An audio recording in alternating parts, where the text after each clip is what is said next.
About a month ago, Voxy Pop stopped by Barkley Elementary School to meet their art teacher, Elizabeth Sims. Elizabeth recently was chosen as the 2016 Outstanding Early Career Art Educator by the Pennsylvania Art Education Association.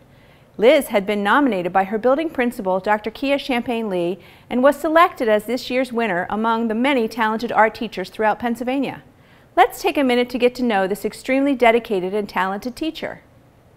So tell us how you were chosen as this year's Pennsylvania Outstanding Early Career Art Educator. Kia Champagne-Lee, my principal, called me into her office one day. I had no idea what we were going to talk about, and I was very excited and a little nervous. You know, when that happens, the principal calls you in, you're like, oh God. And she gave me this paper, and she said, so I saw this online, and I thought you'd be perfect. And I literally almost started crying because I was so like touched and happy. And I'd only been here for 2 years at this point, because she nominated me. It would have been last spring. And I was just very flattered and a little overwhelmed, and she showed me all the paperwork, and she said, I saw this online, I got an email, and I thought you'd be the perfect fit because of all the work that I've been doing and ways I've been pushing into classrooms and experimenting and things like that. So that's how I heard about it. I actually didn't know there was an award for it. So she nominated me, I sent in my forms, and I honestly forgot about it because it happened in like April. So I want to ask you a little bit about, I understand here at Barkley there's Walls That Talk. Yes. Can you tell me what that is all about? Sure. So when I first started here, I came from a museum education background. And the last few years I'd been there, the whole idea of like social practice and audience interaction was really big in art education in museums. So I was always researching it, and we're always thinking of ways to better interact with our public and have them actually interact with the artwork. And in fact, I think it was a year or two after I left, their next show was called Do It, and the only way the artwork functioned was if you interacted with it, which is really interesting. That's a great so idea. I kind of had that in my head, and I came here, and Kia says to me, part of your job is to fill the walls. And I was like, okay, this is overwhelming. It's like 3 floors of walls, you know, like what am I going to do? And I started thinking about my museum education background and how can I kind of blend the two.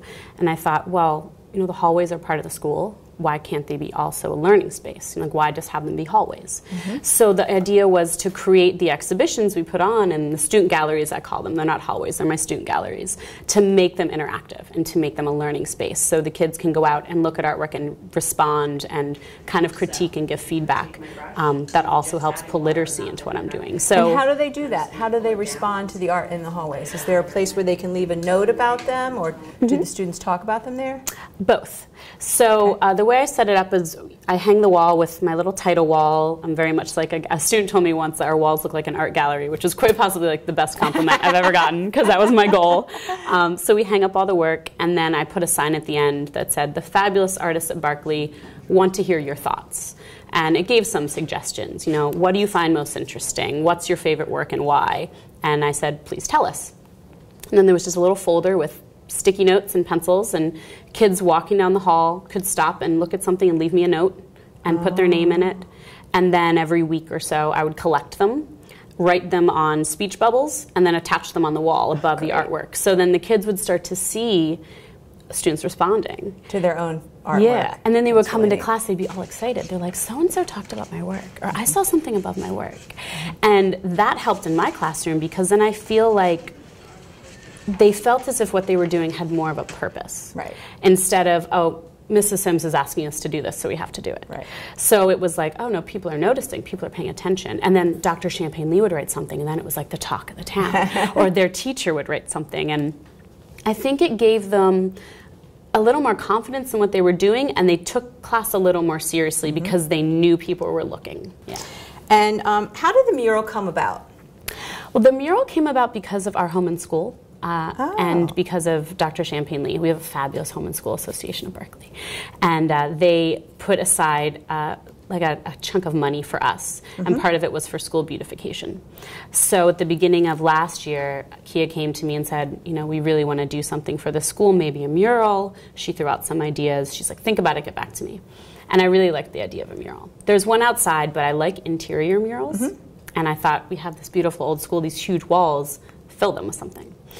So Kia said, I want something about our community, about our school, something that really represents who we are as Barkley. So I immediately thought of our diversity. You know, there's 14 different countries represented as of last year in this one little school. And there's more and more kids and families who are moving to this area. So that, to me, really speaks to what Berkeley is about, is tolerance and diversity and understanding. And right. So that's where my head went with that. And then I again reflected back on my museum education days and a beautiful artwork that was outside of our galleries as part of Philagraphica 2010. It was this big citywide art exhibition. Okay. And an artist named Paul Morrison had this beautiful work up called Hostorium.